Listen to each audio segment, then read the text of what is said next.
You're watching the Motorola Moto G30 Disassembly. If you need any tools, there are links in the description.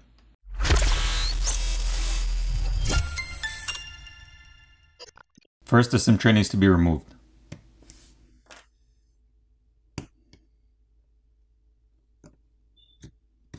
Once the SIM tray has been removed, you need to place a plastic pry tool in between the back housing and the frame of the screen. And then you're going to run it along the edges and pop off the catches.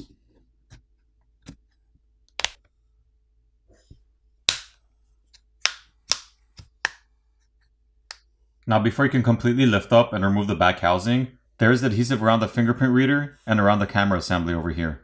So you're going to have to gently pry them off.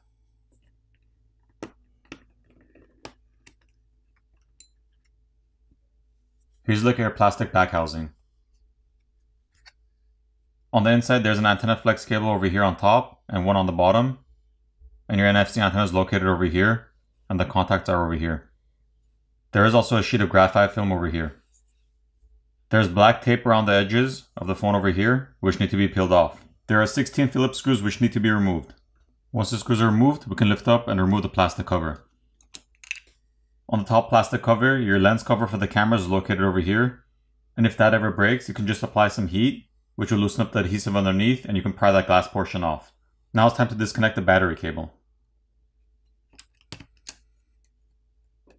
Now that we've disconnected the battery cable, we can go ahead and disconnect the rest of the cables.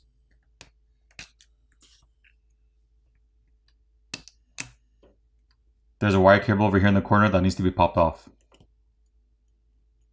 There's also a copper tape over here which needs to be peeled off in order to be able to disconnect the front-facing camera cable. The flex cable over here in the corner is for your volume key and power button. And there's a latch or lock over here which needs to be lifted up to release it. Once that's unlocked, you can slide it out.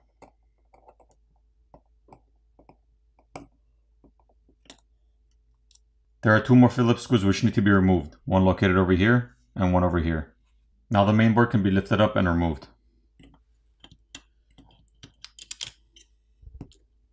On the front of the main board, there's a liquid damage indicator located over here, which is that white sticker. Your headphone jack is over here. There's a secondary microphone located right here. The LED flash is located right over here. And there's some graphite film over here on top of these shields. These connectors for the cameras can be disconnected by just popping them off.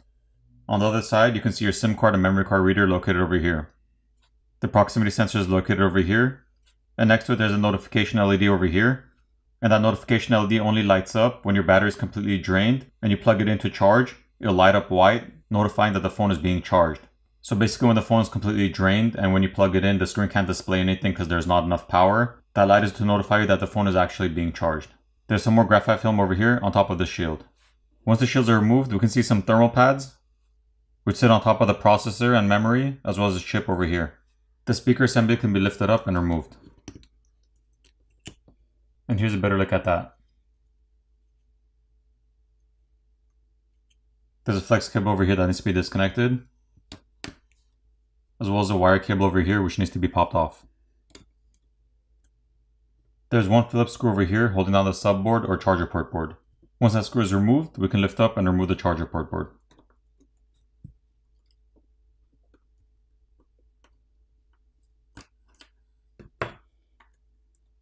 The main microphone is located over here, and there's a rubber gasket around the charger port itself. Here's a look at the other side.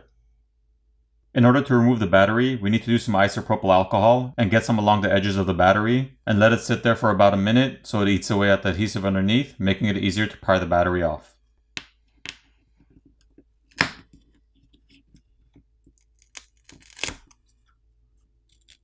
Here's a better look at the battery. Once the battery is removed, we can see the flex cable over here, which connects to your screen, and the subboard over here. So if you have to replace your screen, at this point you would have to heat up the front of the phone where the screen is so you can loosen up the adhesive underneath, and then you would pry your screen off, making sure you run this flex cable over here through the opening, as well as this one over here. Get your new screen, apply new adhesive, and run those cables back through the openings and just reassemble your phone.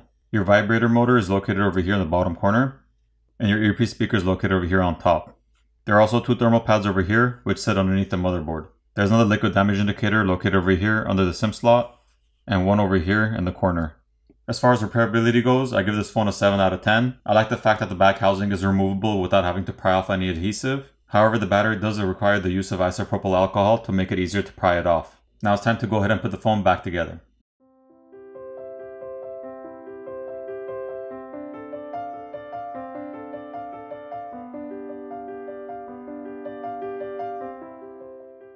Once all the screws are back in place, reapply your back housing.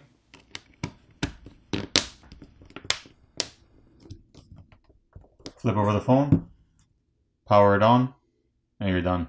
I hope you guys enjoyed this video, and if you guys want to see more videos like this, make sure you like, subscribe, and click on the notification bell so you'll be notified the next time I upload a video.